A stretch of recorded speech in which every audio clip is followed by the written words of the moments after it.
Welcome to What the World Needs Now with hosts Tom Whisinnand and Josh Monroe. We hope that you're able to leave feeling encouraged and ready for another day of changing lives in the field of education as we speak with inspirational teachers from across the nation and world about what keeps their spark lit. In this episode, we talked to Linda Amici, a fifth grade teacher from Ohio, about how she uses project-based learning to get students engaged both academically and socially with the educational process. Without any further ado, Linda Amici. All right. Well, Linda, thank you so much for being with us tonight. For our listeners that don't have the privilege of knowing who you are, can you tell us a little bit about your role in education, your background? Who are you and where are you from? Okay, yeah. I am a fifth grade teacher in Westerville, Ohio, which is near the center of Ohio. And I also do a little dabbling at Otterbein University teaching undergraduate and graduate classes. And I love project-based learning and I love what I do. And I don't know, is that enough? Absolutely. Absolutely. Can you tell us a little bit more about project-based learning? Because I think when a lot of us in that field hear that for the first time, I think we just get different perspectives of what it is, perceptions of what it is. Mm-hmm. I just discovered it myself about 4 years ago. I was asked to be part of this grant through project-based PBL Works. It used to be Buck Institute and Otterbein University that paired university faculty, PBL Works faculty, and then cooperating teachers and student teachers to do this kind of work, to design projects and then help students to be able to understand big ideas through those projects. And that philosophy that PBL Works uses with all the different components, I think is so engaging to students.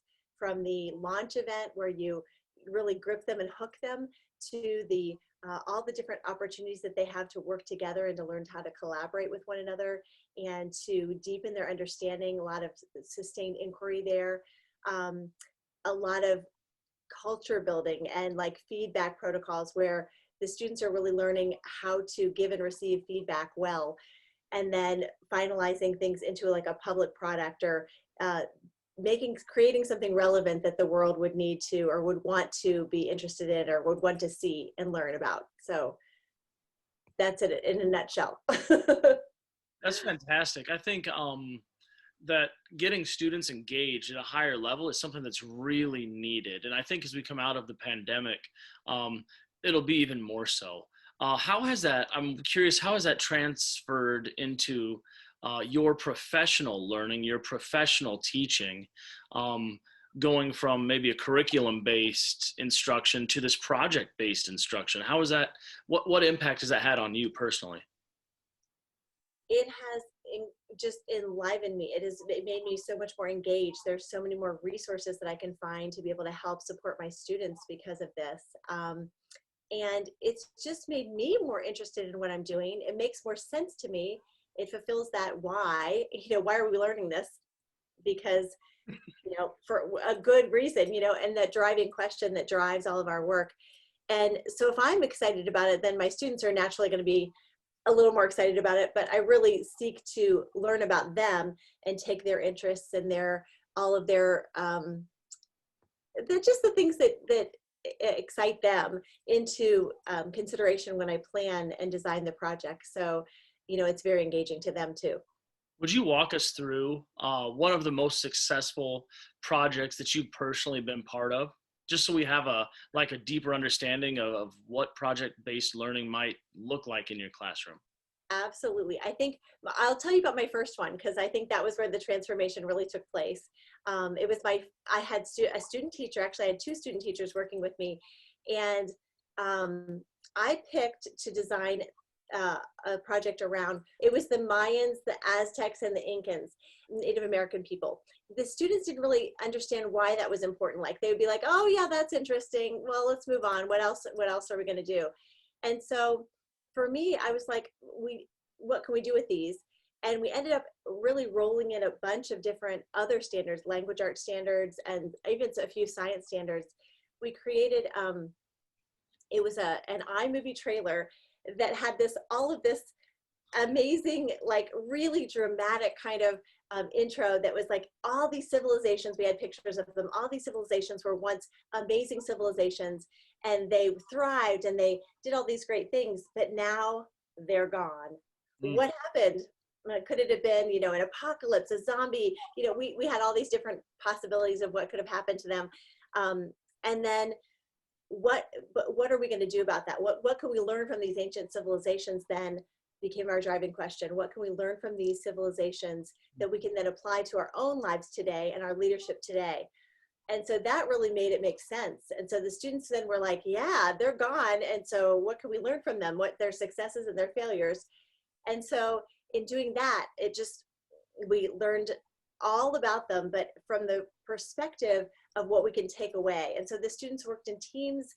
They created some kind of a digital product, an artifact that was interactive. We made it interactive for our audience, and then a writing piece as well. And so they worked together, they learned how to work together, they learned how to agree to disagree. They created group norms for their groups, where they decided what are some things that are important. I met with them a lot during the project, as did my student teachers. We would meet together in a group, and I'm a big form gal. I mean, if death by survey form could be a possibility, but the kids, for some reason, they love to fill them out. And so I would always ask things on the forms, like, how is it going with your group? What's going on with the interactions? How do you feel it's going? And I know all that background information so that when I met together with the students in a group, I knew how it was actually going from their perspective. So if they were too shy to say, oh, Joey's, you know, not doing any work, I could say something like, you know, in some spaces, students, you know, struggle with work, you know, balance. What are you guys going to do about that? And it really just puts the onus on the students rather than the teacher to try to, you know, mediate those things. So it's their, you know, what are they going to do? But how could they solve that? So then going back to the project, they created all of these great things, and they shared them with a larger audience. And I'm just going to be really honest and say that my student teacher was with me for a staff meeting. It was toward the end of the year. And she was sitting with me, and this staff meeting was like the one staff meeting of the year that the superintendent attends and tells us, you know, what's going to happen and exciting things in our district. And we had just created our invitation, and she nudges me in the staff meeting and says, hey, would you mind if could we invite the superintendent? And I'm like, oh my gosh, inside I'm like, I've never done this before. What if it's a flop? Oh my gosh, I don't even know how this is going to go. But of course, you know, you put on that, okay, sure, yeah, that will be fine. And when we did that, it was like just the floodgates opened when we realized who else would be interested in this. And we ended up inviting, you know, different board members and different people that were in our community, Otterbein faculty from the university, and just all these people to this public product event where the students interacted with them. And I remember just one moment, one story from that, where the superintendent was actually interacting with the student, and she's super short. Her name is Avery, and he is, just to give you a visual, he's like 7 feet tall maybe. And so he's looking at this project that she's created, and her interactive one, that the group had created an interactive project where they took a paperclip and they said, would you know where this population used to live, you know, before they were extinct or whatever? And so all the parents had come, and the parents, you know, apparently this isn't a well-known thing. And so when the superintendent got to her table, he took the paperclip and he looks at the map, and he thinks for a second, and then he sets it down, and I watched Avery go, oh my gosh, you got that right. And she's encouraging him and so excited. You know, she's looking up like this, and it was just really fun to see how proud those students are of their work. It just increases the work quality so much. And then we stopped, and we had a feedback protocol after our first session of that, and asked what went well, what could we do better, and what are we going to do about that? And then they decided they were going to change some things, and then we did a second round of the public product. So, man, Tom, I feel like we could go down so many different avenues from that. That was amazing. I love the part of students taking ownership of what they're doing, because when you're talking about the Mayan civilization, I'm thinking about what I teach with Machu Picchu, and how much more powerful it would be if we just gave them that question of what can we learn from them? instead of just reading one story, we give them that opportunity to branch out in so many different areas and learn from each other, almost jigsaw it up. Um, that's absolutely amazing. I want to be in your class. Ah, well, yeah, you can this year. I'm teaching virtually. The big takeaway, the big takeaway for this whole thing, I think the best part for me was looking at their takeaways and looking at what they came up with. And they came up with things like, we can learn from this civilization to eat healthy because they ate healthy and they succeeded in their, health. We can learn from this civilization to make sure we keep our borders strong because they were invaded by another population and, taken over by, conquistadors. We can learn from this civilization, just they had so many different takeaways. It was amazing. Yeah, I could pull it up and read it to you, but I won't. It was just great. Sounds like you did a great job too of really giving feedback, quality feedback, timely feedback, specific feedback. Probably not just on the products, but you were touching on a number of social emotional skills that are needed to collaborate when you're dealing with any kind of project, whether you're a 40, 50-year-old guy or a 9, 10, 12-year-old kid. You have to learn to collaborate and get along, and that never goes away. So kudos to you for really providing those opportunities along the way to not only look at product and quality of product, but quality of relationships. That's awesome too.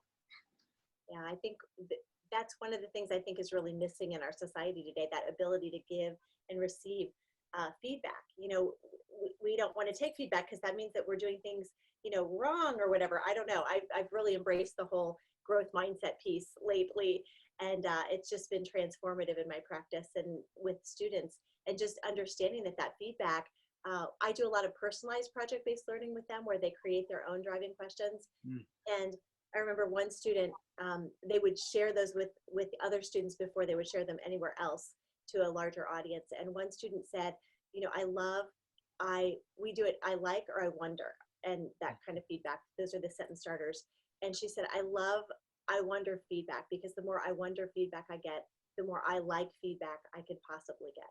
So, she realized that the value of really helping, these are your friends, it's a lot of that culture building, like what you're talking about, the SEL. Yeah. So important. These are our friends. This is our support structure. And so when we ask them for their insight or their perspective, we're learning different things. And I honestly can't take much credit for that.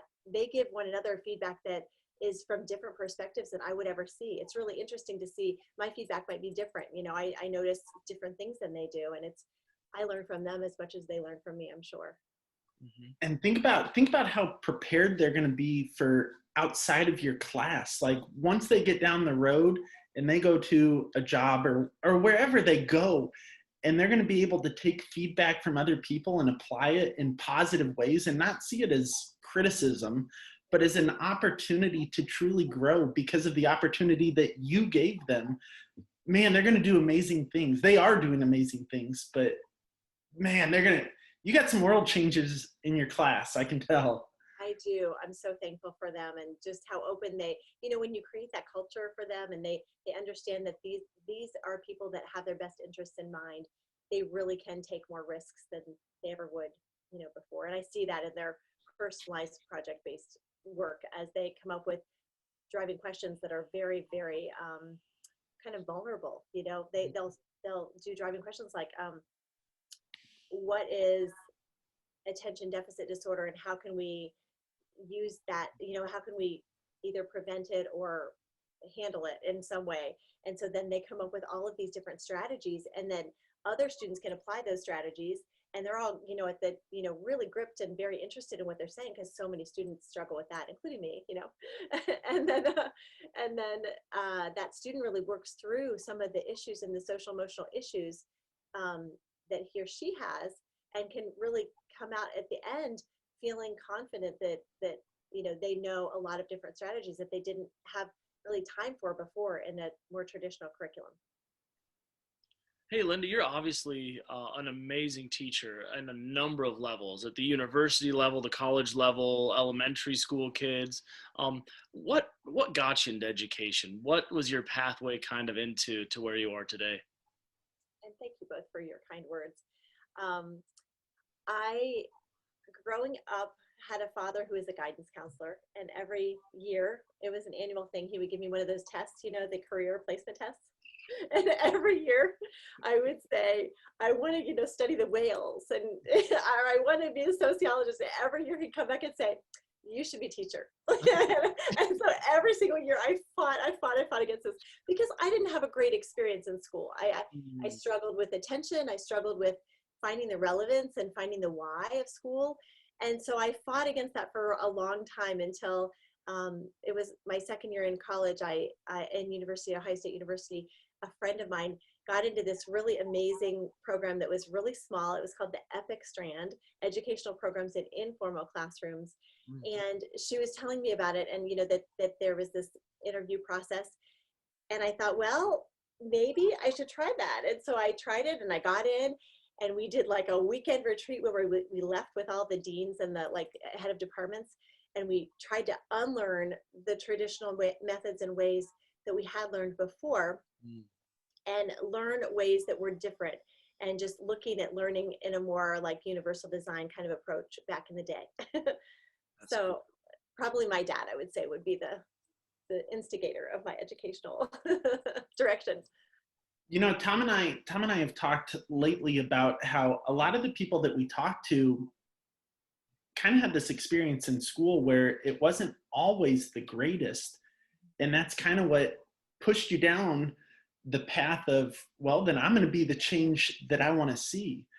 And so now that you're in the classroom, and I know that we're talking a lot about project-based learning, what other things do you do to invest in your kids? Because I love what I'm hearing, and I got to know more because I want to take it to my class now. How else are you investing in your kids so that they know that you love them?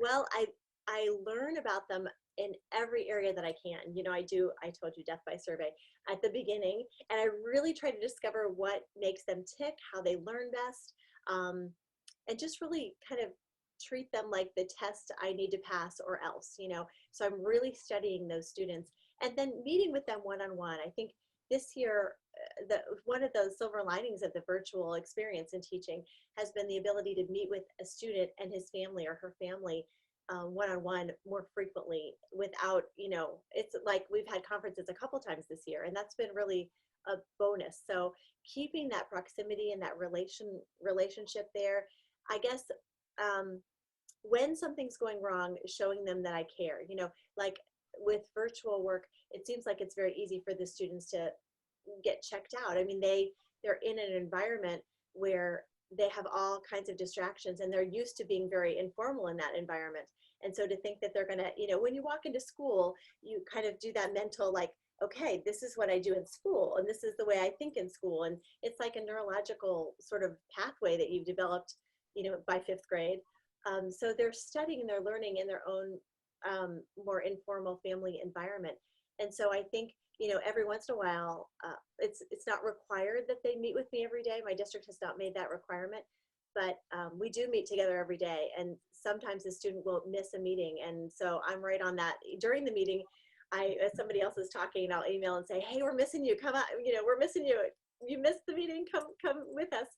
And then afterwards, I'll follow up and just make sure that they're okay. Not, you know, you should be at the meeting. I guess it's just all about the attitude, the way you address it, you know, but more like, I'm concerned, how can I help? What can I do to help you, you know, get to the meeting? And I have 2 students that are studying from overseas. They're helping, their families are helping their extended family. So one was in Turkey, one is in Nairobi, Kenya. And so we had to make our meetings match their time zones as well. So it's been a great challenge, but really fun.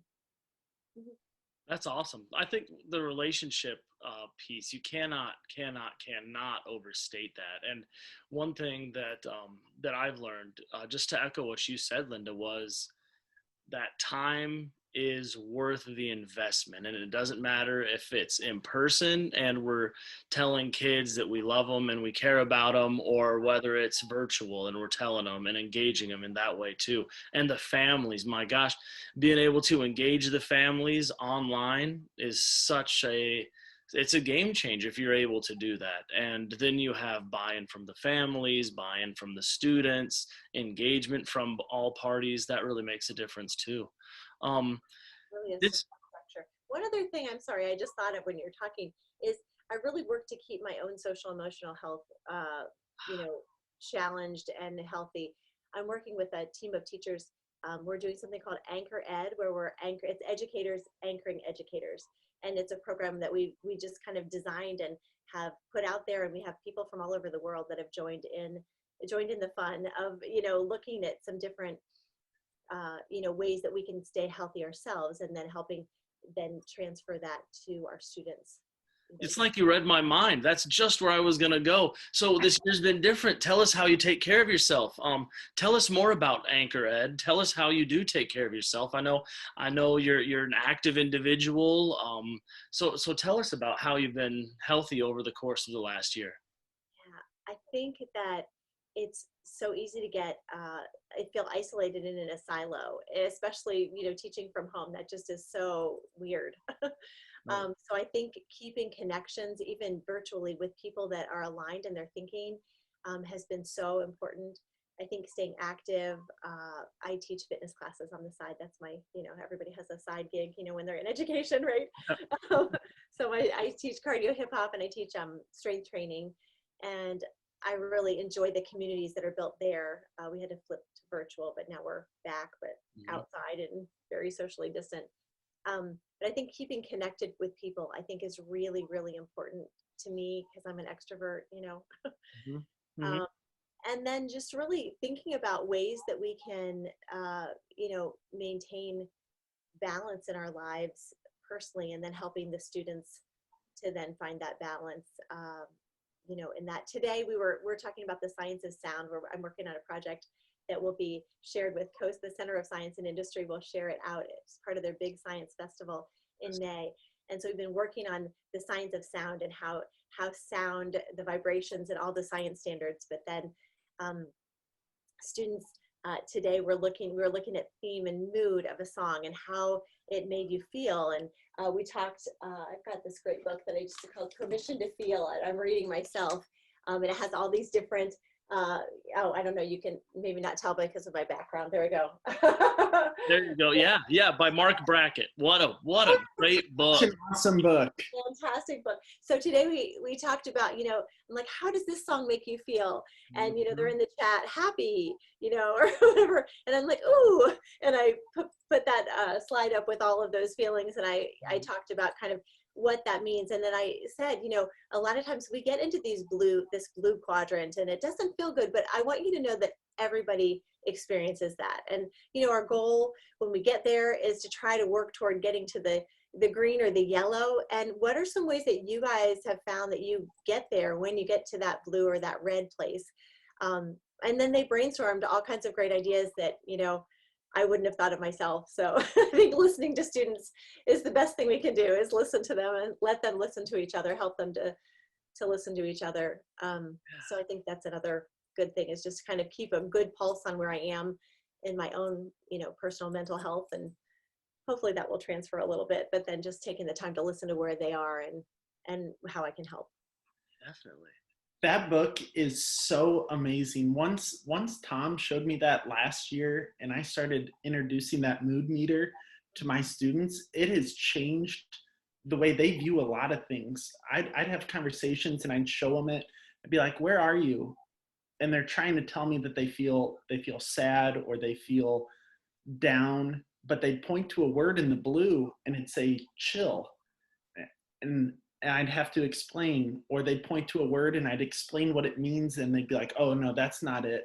And so helping students to understand there are different emotions. Like, you might feel down, but what kind of down do you feel? Or you might feel excited, but where on this yellow do you feel? And helping them understand those feelings is so important for them outside in the classroom, but outside of the classroom too. I love that you're doing that.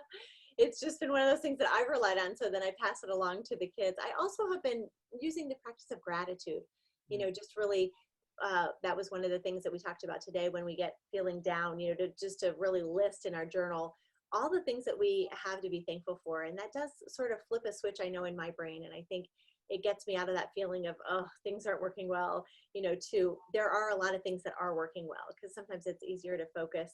I think I read somewhere in some book, I can't even remember, I can't even cite my source, but they had a college professor that had one dot on a piece of paper and passed that out to the students and just said, will you write about what's on the page?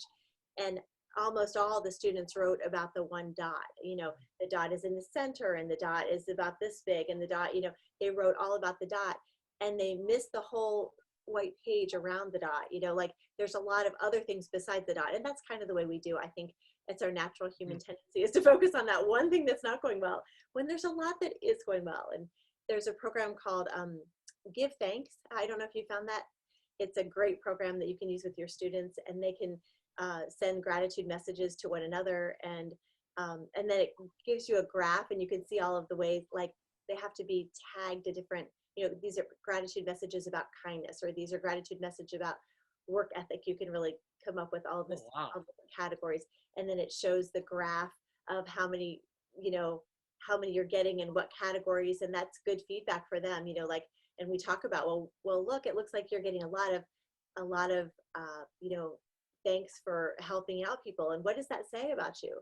And then, you know, what could you do to maybe balance it out too and do other things? And, you know, we talk a lot about that. And there's also another one, I think a student at Harvard, I think it's Harvard, shoot, I'll give you the information, but she's doing something called Well Check, where it's like a social emotional check-in with students every day that you can really target and then kind of graph what's happening parallel to how they're feeling about what's happening. And I think, you know, in a 1-to-30 ratio, it's really hard to check in on those deeper things, those deeper feelings and emotions like you're talking about with each child each day. So I think that's a really good tool to be able to check in with them. That is, those, I love that you're able to share those wonderful resources with us. Thank you so much. That's absolutely fantastic. I look forward to using the Give Thanks. Give Thanks, and what was the other one? Well Check, WELCHEQ. All right. Yeah. That's awesome. Hey, what advice would you give to somebody who's new? Josh and I both have student teachers, amazing, amazing student teachers. And we've been in school. We have some remote students. So we have the Zoomers, we have the Roomers, and everything in between, you know. What advice would you have for student teachers or new teachers as they kind of venture through education their first few years? I think education has in some ways gotten kind of misaligned. I think alignment is necessary. You know, you look at the state tests and what they measure things that are kind of easy to measure rather than things that are important and essential to measure, or important and essential to help students to be prepared for the future that they're going to be able to contribute to. And so I think one of the things that I would say would be to really keep a good, just a really good, I'm losing the word, just an anchor to what is really important, you know? And so even though, you know, there's all this pressure to teach to the test, and there's all this pressure to, you know, conform to reading these pages out of the curriculum guide, if they keep their focus and their center on their students, and they think they remember their why, I think that is really, really critical. Otherwise, you know, you just have burnout teachers, right? Because it's all the different curriculum guides are not enough to keep you engaged in this hard work that we're doing. It's really hard work, I think. But I think just keeping a really good feel for your why, and then always keep growing. I think that's really important. And I'd say just investigate PBL, because I'm telling you, it's been transformative. I'm sorry, I feel like I'm a little bit of an evangelist on PBL, but it has really revolutionized the engagement levels of my class. So when I've started doing that kind of work, I've noticed that the students hardly ever do I have behavior problems. And that wasn't the case before. You know, it was a struggle before, but now they're so engaged in what they're doing, they, you know, and they get the attention because I'm more of a facilitator, that they don't need to try to get the attention. You know, they're already getting the attention from their peers and from me for good things. So they don't need to try to get it for other things. So I'd say that really listen to your kids, I guess. I've found for me, at least in my first couple years, I was trying to put on this show for kids. Look at me, I've got this information I want to give you. But once you learn to be on the sidelines and just the facilitator, like you were talking about, almost like the water boy, like, oh, hey, come back in here. Let me help you for a second. Those behavior problems really do start to disappear, and they stop seeing you, not that you're not this authority figure, but they stop seeing you as somebody up top and as a partner in their education. A lot of that starts to disappear. I love, man, I've loved all of this. Tom, I feel like you should sing the song.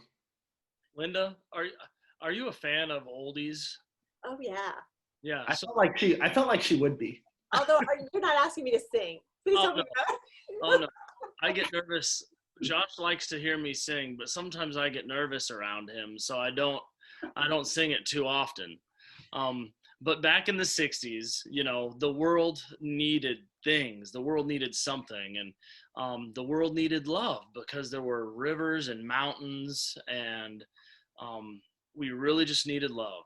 And so when I was named this National University Teacher Award winner, and they asked me to do a presentation, I was lost. I didn't know what I was going to do or what the theme of this was going to be. And I really thought to myself, what does the world of education need?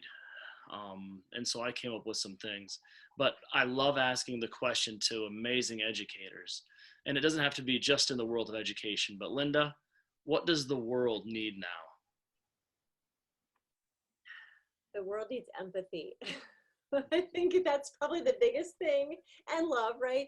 Where we are able to take multiple perspectives and put ourselves into someone else's shoes as much as humanly possible, and realize that, you know, there are multiple ways to look at anything, you know, and understand that if we don't have empathy, then we can't really go forward to try to make a change and be the change in the world. And so I think empathy would be my answer to that, although it doesn't quite fit into the song as well. Are you going to sing it? No, you know who was an amazing World needs now is empathy. Empathy. Whitney Wells we had on. She was like our second guest when we started this, and she was a phenomenal singer. She has a professional future ahead if for a school counseling doesn't work out. But She put us to shame. she is good. Linda, thank you so much for giving us some of your time and sharing your passion for project-based learning and just your love for kids and love for learning with us. Josh and I love doing this because we get to talk with amazing educators like you, and we're ready for the next week of school because you share your passion with us. So thank you. Yeah, and even beyond the next week, and starting to take my journey down, how can I learn more about project-based learning? So be on the lookout from an email from me, Okay. just to learn more and grow more with you. So thank you so much for your time. Thank you so much. And what a great opportunity to be able to talk about how, you know, what the world needs and what our students, that connection between what's wrong in the world, the issues that are in this world, and what they have all these great ideas to be able to fix those issues. And so if we can somehow align ourselves and our work to help empower them to be the change, I think that's the best we can do for the earth. So thank you so much for all of your inspiration and for having me. Ladies and gentlemen, that's our show. Thanks for tuning in this week. Hopefully you're ready for another week of changing lives. We're so thankful and appreciative that you took your time to listen to our guest, Linda Amici. We hope that as you head out, you remember the biggest factor that plays into student success is you. Your love, your passion, your empathy, your dedication is exactly what the world needs now. Thank you for everything you do. Have a great one.